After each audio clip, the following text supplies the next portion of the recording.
ارحم بينا واهدنا الصراط المستقيم وانصرنا نصرا عزيزا وأتم علينا نعمتك وأنزل في قلوبنا سكينتك وأنشر علينا فضلك ورحمتك يا أرحم الراحمين. السيد الفريق أسامة ربيع قائد القوات البحرية، أدمغال برنان غوشيل قائد القوات البحرية الفرنسية، السادة الحضور الكرام، في إطار التعاون بين جمهورية مصر العربية ودولة فرنسا في شتى المجالات وخاصة المجال العسكري، يسرنا اليوم الاحتفال بمراسم رفع العلم على أول حاملة هليكوبتر تنضم للقوات المسلحة المصرية، والتي شرفت بحمل اسم واحد من أهم زعماء مصر في العصر الحديث، الزعيم الراحل جمال عبدالناصر. وخير ما نبدأ به احتفالنا اليوم آيات من الذكر الحكيم. أعوذ بالله من الشيطان الرجيم.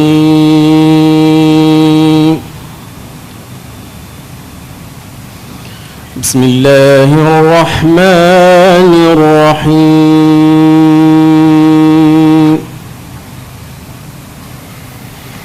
ولا يحسبن الذين كفروا سبقوا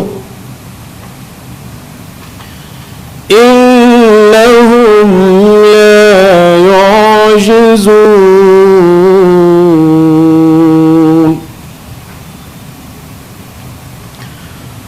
وأعدوا لهم ما استطعتم من قوة ومن رباط الخيل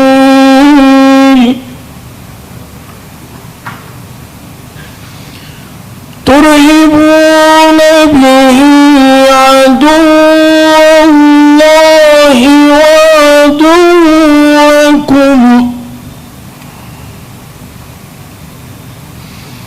وآخرين من دونهم لا تعلمونهم الله يعلمهم وما تنفقوا من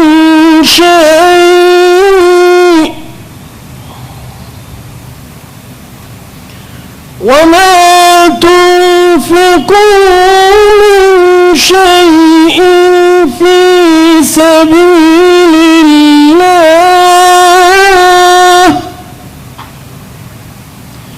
يوفى إليكم وأنتم لا تظلمون.